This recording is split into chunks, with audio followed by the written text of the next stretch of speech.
Okay, U.S. labor market showed some growth last month, adding 227,000 jobs in November and beating expectations. The unemployment rate ticked up slightly to 4.2%. CBS News MoneyWatch correspondent Kelly O'Grady is joining me here in Studio 57 to talk more about it. Hey, what's up? Happy Friday. Happy Friday. Happy Jobs Day. So what did the report say?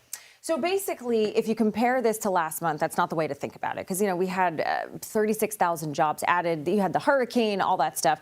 This is really what it says is, okay, the economy is in a good place. And you and I always talk about this. How are wages growing in comparison to inflation? So we see that over the year, they grew 4%. That's good news because consumer prices are growing 2.6%. But I always like to just kind of zoom out a bit because that gives us a snapshot in time. If you think about where wages were and where inflation was, if we go back 5 years ago, inflation's rose over 20% since the beginning of 2020. Wages haven't kept up with that. So yes, it's a good jobs report, but for those folks at home who just aren't feeling it yet, it's going to take time. So it's something, you're right, we talked a lot about this, especially throughout the election cycle, that the numbers coming from the government, from the Department of Labor, from the Fed were relatively good, showed a robust economy, showed a good jobs report on a pretty consistent basis.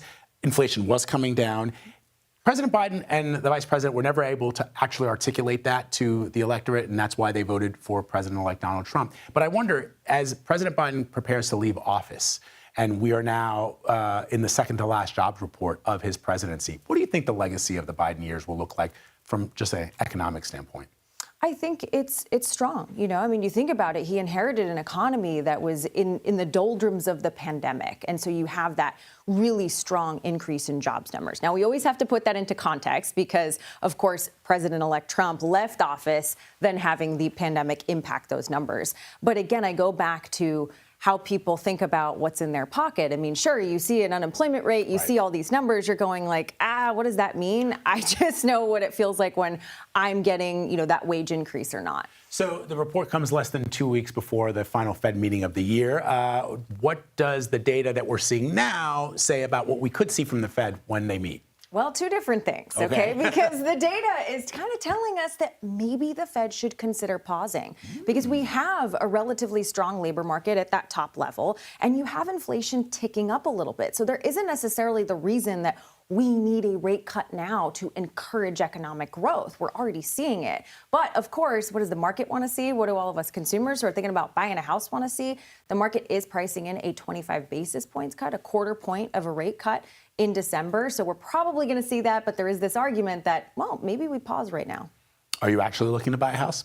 I mean, yes, but that's future Kelly's problem. I got to get that down payment together. Well, see, that's the question, right? Because it was the same thing with us. We just recently bought a house and we were waiting to see some kind of movement on interest rates, and eventually it really didn't come.